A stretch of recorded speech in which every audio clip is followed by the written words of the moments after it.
There is a number so large, so absurd, so divorced from economic reality that when it was spoken out loud in the Roosevelt Room of the White House yesterday afternoon, 3 senior advisors reportedly looked at each other and said nothing. Not because they agreed, because they were afraid. The number is $4.1 trillion. $4.1 trillion. That is the amount of money Donald Trump just demanded from the nations of NATO. Not over a decade, not as a long-term restructuring goal, not as an aspirational target in a policy white paper that gets filed in a drawer and forgotten, as a bill, a literal bill, payable to the United States Treasury for, quote, 7 decades of security services rendered to nations that refused to defend themselves. He stood at a podium. He held up a gold-embossed folder. He said the words that are now echoing through every chancellery, every defense ministry, every foreign affairs office on the European continent. He said, NATO owes America, and the bill is due, $4.1 trillion. Pay it or defend yourselves. Your choice. Your choice. He gave the most important military alliance in human history, the alliance that won the Cold War, that stabilized Europe, that deterred Russian aggression for 75 years, that invoked its collective defense clause for the first and only time in history to defend America after September 11th. He gave that alliance an ultimatum: pay or leave. And then he waited. He waited for the panic. He waited for the phone calls. He waited for the European leaders to fly to Washington, one by one, checkbooks in hand, begging for terms. He's still waiting. Because Europe didn't panic. Europe didn't call. Europe didn't fly to Washington. Europe called Ottawa. At 6:30 a.m. Central European Time this morning, in an emergency session of the European Council convened in Brussels at a speed that hasn't been seen since the first hours of Russia's invasion of Ukraine, every head of state and government in the European Union sat in the same room and made a decision that just ended the Atlantic Alliance as we know it. They didn't vote to pay the bill. They voted to build their own military. The resolution is called the European Sovereign Defense Initiative. It is the largest single military investment in European history, $2.7 trillion over 15 years. A fully integrated European defense force with its own command structure, its own intelligence apparatus, its own satellite surveillance network, its own nuclear deterrent coordination, and its own arms procurement framework that explicitly, and I need you to hear this word, explicitly excludes American defense contractors from participation. Lockheed Martin, Boeing, Raytheon, Northrop Grumman, General Dynamics, all of them. Locked out, blocked, banned from bidding on $2.7 trillion in European military contracts for the next 15 years. Trump demanded $4.1 trillion. Europe responded with $2.7 trillion. But the $2.7 trillion isn't going to Washington. It's going to Rheinmetall, to BAE Systems, to Thales, to Leonardo, to MBDA, to Dassault, to Airbus Defense, to every European defense company that has spent 75 years living in the shadow of the American military-industrial complex. The shadow just disappeared, and in its place is the largest defense industrial boom in European history, funded by American arrogance, architected by European resolve, and quarterbacked once again by a quiet Canadian with glasses and a spreadsheet who saw this coming 18 months ago. Mark Carney didn't stand at the podium in Brussels. He didn't need to. His fingerprints are on every page of the initiative. His economic models underpin the funding structure. His Commonwealth Resource Network guarantees the mineral supply chain. His back-channel diplomacy brokered the consensus between France and Germany that has eluded European leaders for 60 years. Trump demanded tribute, Carney offered architecture, and Europe chose the architect. In the next 45 minutes, I'm going to take you inside the room where this decision was made. I'm going to show you the leaked Pentagon assessment that warned 6 months ago that a NATO financial ultimatum would trigger exactly this response. I'm going to show you the Trump phone call to the NATO Secretary General that sources describe as the most destabilizing conversation in the history of the Atlantic Alliance. I'm going to show you why the stock price of every American defense contractor is in free fall this morning. I'm going to show you why 380,000 American defense workers should be updating their resumes. And I'm going to explain why this isn't Europe being ungrateful. This is Europe being European, because Europe tried gratitude for 75 years, and gratitude got them a president who sends invoices. You are watching the end of the Atlantic Alliance, not the treaty. The treaty is paper. What's dying is the purpose, the shared understanding, the invisible bond that made an ocean feel like a bridge instead of a moat. That bond is gone. And the man who severed it is about to find out that $4.1 trillion is the most expensive number ever spoken. Not because anyone is going to pay it, because the cost of saying it out loud is the loss of everything it was supposed to buy. Don't look away. Segment 1, the trigger. Let's go back 6 days, because the $4.1 trillion demand didn't emerge from a policy review. It didn't come from the Pentagon. It didn't come from the State Department. It didn't come from any governmental process that involves data, analysis, or the input of people who understand how alliances work. It came from a dinner at Mar-a-Lago on a Tuesday night with 3 men whose combined diplomatic experience could fit on the back of a cocktail napkin. 6 days ago, Trump hosted a private dinner with 2 of his largest campaign donors, both of whom have significant investments in the American defense sector, and a media personality who hosts a show about geopolitical tough talk. Over dry-aged steak and what sources describe as an extraordinary amount of Diet Coke, the conversation turned to NATO. One donor reportedly said, "Mr. President, you know what burns me. We've been defending these people for 70 years and they haven't paid a dime. If I ran a security company and a client didn't pay for 70 years, I'd send a bill. Send a bill." That's the intellectual origin of a $4.1 trillion demand on the most important military alliance in human history. A dinner table metaphor from a man who runs a hedge fund, not a strategic assessment, not an economic model, not a diplomatic initiative, a metaphor about a security company. Trump reportedly loved it. He asked his advisors the next morning to calculate the bill. He wanted a number, a big number, a number that would make headlines, a number that would dominate the news cycle, a number that would prove to his base that he was the toughest negotiator on earth. His trade team produced the number in 48 hours. The methodology, which has been partially leaked to the Financial Times, is breathtaking in its intellectual bankruptcy. They took the total U.S. military budget from 1949 to 2024, approximately $22 trillion, calculated NATO Europe's share of collective defense at roughly 18.5% based on treaty obligations, and then applied a reliability discount of 15% because, and this is a direct quote from the leaked methodology, European nations have consistently underperformed their defense commitments. A reliability discount. They discounted the contribution of nations that sent their soldiers to die alongside Americans in Afghanistan for 20 years. They discounted the contribution of nations that opened their airspace, their ports, their intelligence, their hospitals to American military operations for 3/4 of a century. They put a reliability discount on the blood of Allied soldiers who came home in caskets draped in European flags because America asked them to fight. The number, $4.1 trillion, is economically meaningless. It is diplomatically suicidal, and it is strategically catastrophic. But it is a very good number for a rally. It is a very good number for a Truth Social post. It is a very good number for the specific, narrow, self-destructive purpose of making Donald Trump feel like the biggest man in the room. And that is the problem. That has always been the problem. The most powerful man on earth makes decisions based on what makes him feel powerful, not what makes America powerful, not what keeps the alliance strong, not what deters Russia, what makes him feel like the biggest man at the dinner table. The $4.1 trillion demand was sent to NATO headquarters through diplomatic channels on Thursday. It arrived on the desk of the NATO Secretary General with a cover letter from the U.S. ambassador that read, "The president expects a formal response within 30 days. The formal response came in 72 hours. It wasn't a check." Segment 2, the European response.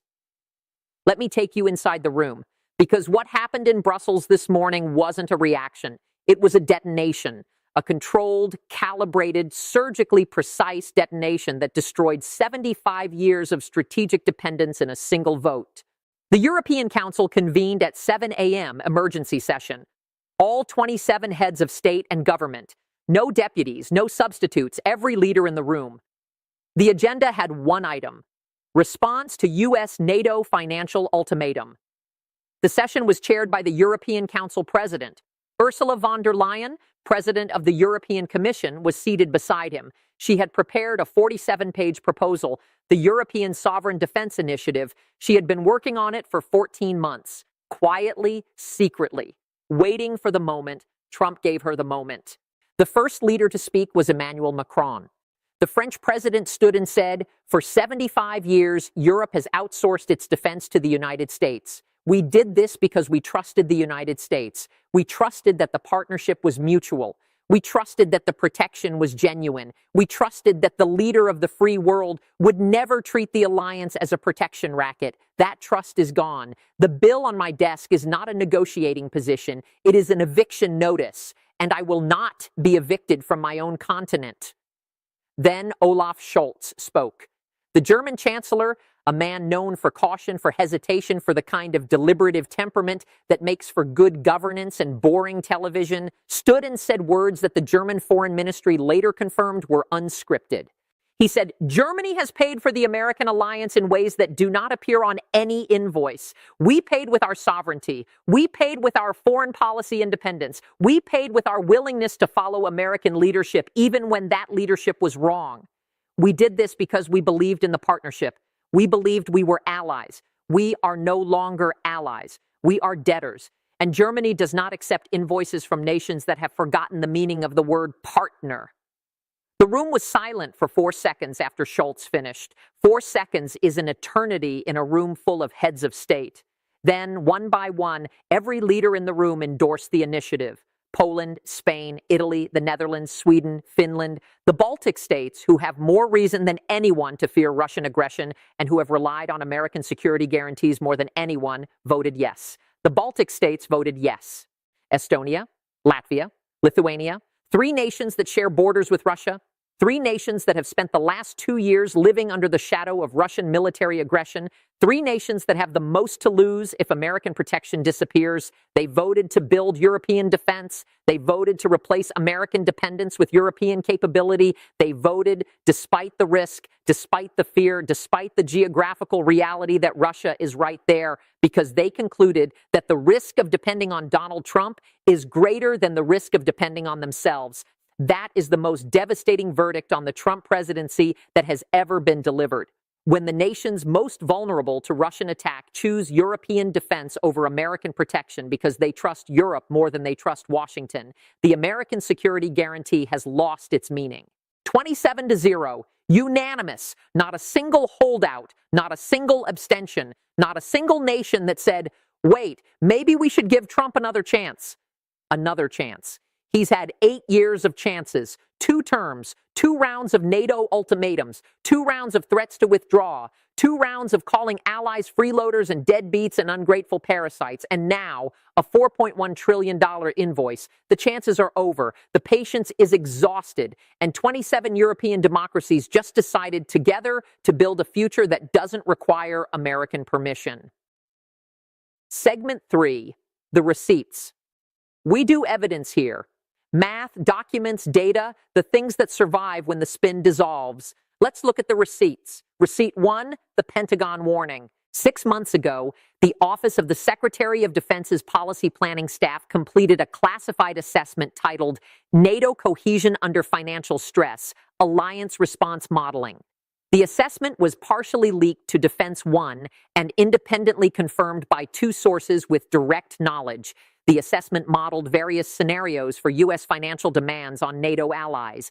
It explicitly warned that demands exceeding $500 billion in aggregate would, quote, trigger a consolidation response rather than a compliance response.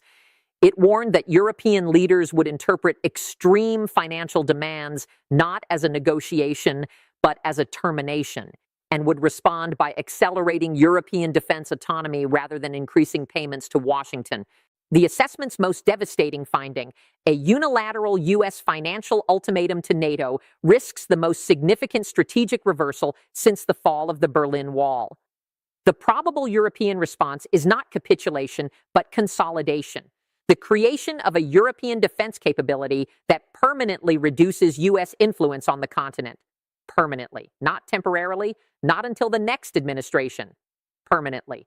This assessment was included in the President's intelligence briefing. An aide summarized it verbally. Trump reportedly said, "They'll pay. They always pay. They're scared of Russia. Where else are they going to go? Where else are they going to go?" He asked that question. And this morning, 27 nations answered it. They're going to each other. Receipt 2, the $2.7 trillion blueprint. Let me show you what Europe is actually building, because the European Sovereign Defense Initiative isn't a press release. It's a blueprint, a 340-page, technically detailed, fully funded, legally binding blueprint for European military self-sufficiency. The initiative has 5 pillars. Pillar 1, the European Rapid Reaction Force, 300,000 troops drawn from all 27 member states, deployable within 10 days to any point on the European continent or its periphery. Command structure independent of NATO. Independent satellite communications, independent logistics. Pillar 2, the European Defense Manufacturing Corridor, a continent-wide arms production network linking factories in Germany, France, Italy, Spain, Poland, Sweden, and the Czech Republic. Standardized ammunition, standardized vehicles, standardized communications equipment. All of it built to European specifications, not American specifications. Every bullet, every tank, every fighter jet, built in Europe by Europeans for Europeans, without a single American component, without a single American license, without a single American veto. Pillar 3, the European Intelligence Sovereignty Network, an independent signals intelligence and satellite surveillance system, no NSA integration, no Five Eyes dependency, European-built satellites, European-operated ground stations, European-analyzed data, the most important intelligence architecture built in Europe since the Cold War, designed specifically to function without American participation. Pillar 4, the Nuclear Deterrent Coordination Framework. France and the United Kingdom, both nuclear powers, formalize a coordinated European nuclear deterrent. This doesn't create new nuclear weapons. It creates a European-controlled nuclear command structure that operates independently of NATO's nuclear planning group, which is dominated by the United States. For 75 years, Europe's nuclear deterrent has been American. American bombs stored on European soil, American codes, American permission. Under the initiative, Europe's nuclear deterrent becomes European. French warheads, British submarines, European command authority. Trump wanted to monetize the nuclear umbrella. Europe just built its own umbrella. Pillar 5, the Critical Minerals and Supply Chain Security Compact. And here is where Mark Carney's fingerprints become visible. The initiative includes a binding supply chain agreement between the EU and the Commonwealth Resource Network.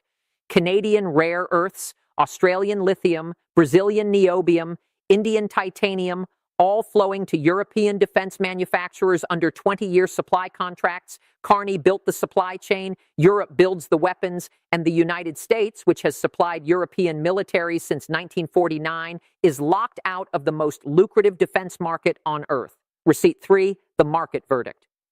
The market. Money screamed this morning. Let's listen. The moment the European Sovereign Defense Initiative was announced, the financial markets delivered a verdict that should be tattooed on the wall of the Oval Office. European defense stocks exploded. Rheinmetall surged 16.7%.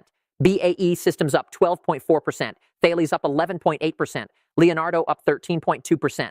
Dassault Aviation up 14.1%. MBDA up 15.6%.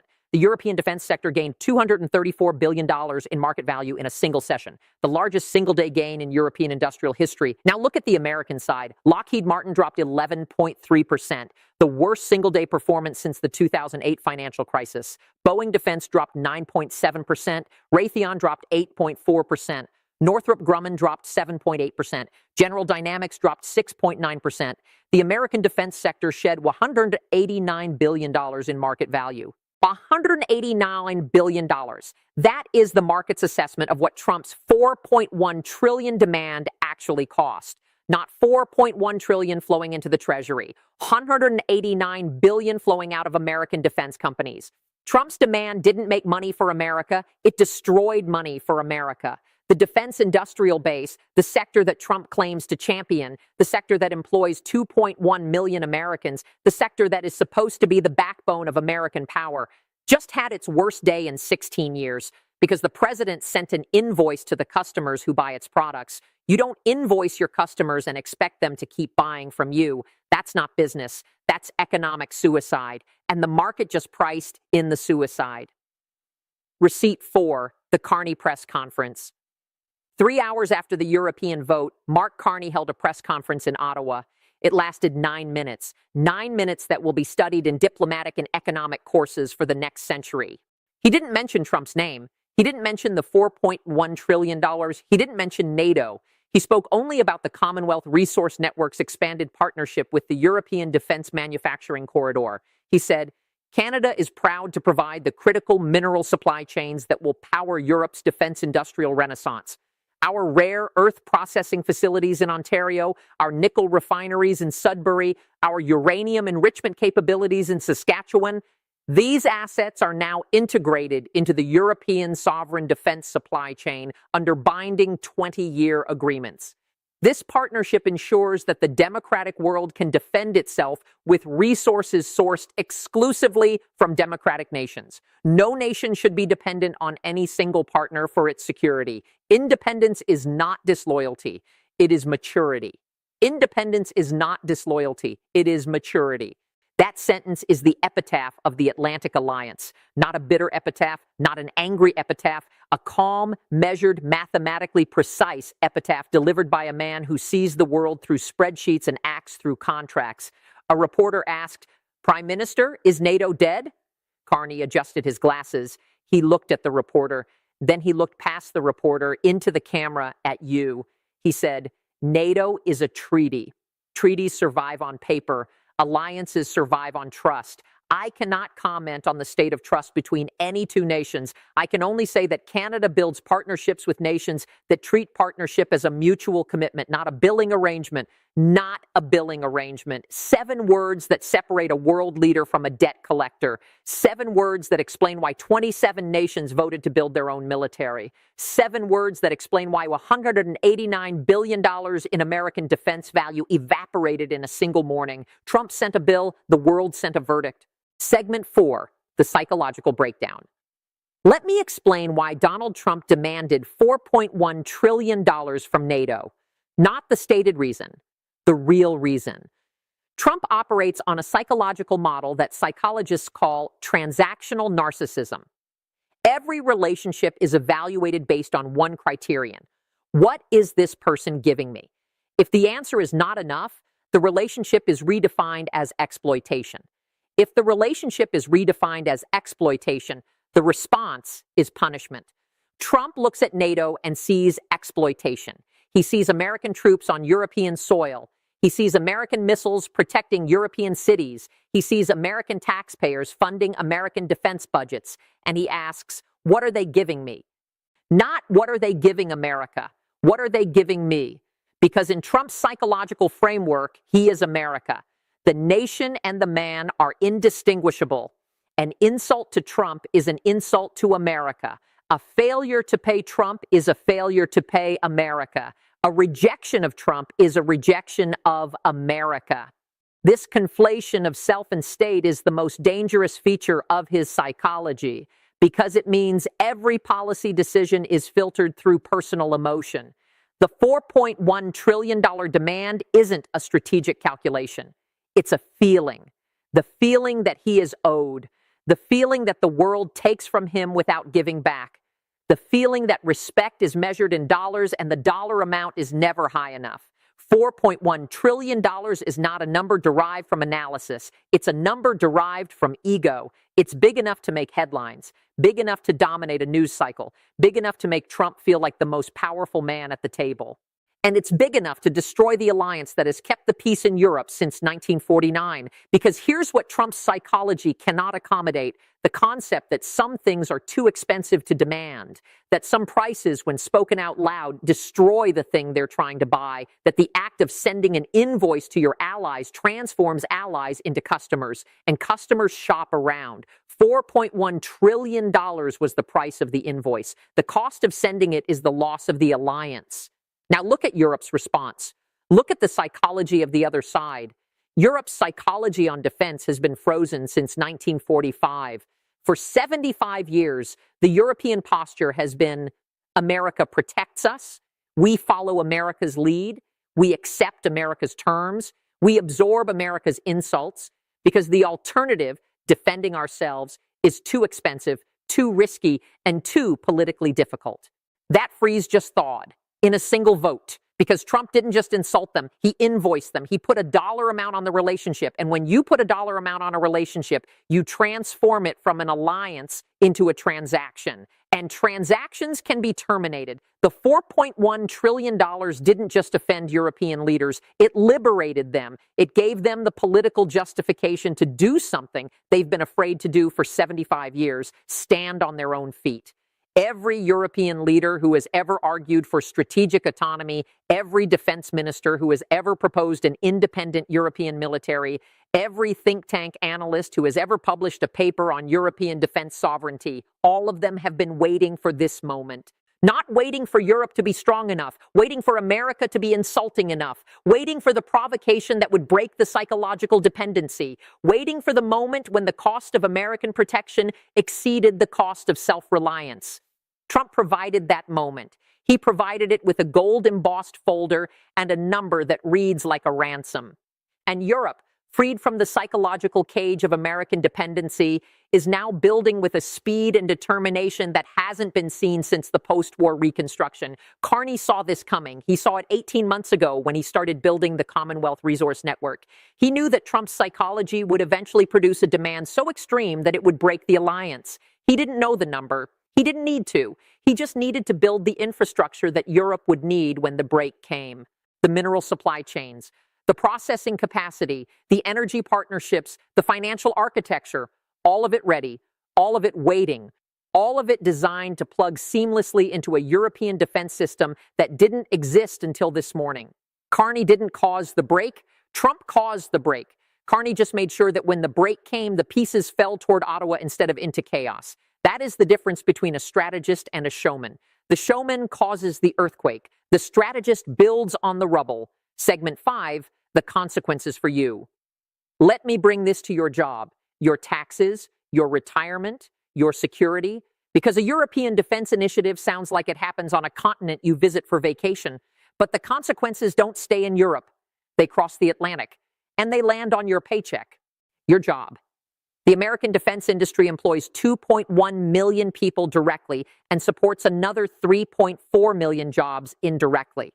These aren't just engineers and executives. These are machinists in Connecticut, welders in Texas, electricians in Georgia, software developers in Virginia, security guards in California, cafeteria workers in Maryland. The defense industry sustains entire communities, towns where the factory is the town, towns where every restaurant, every gas station, every school depends on the paychecks that flow from defense contracts.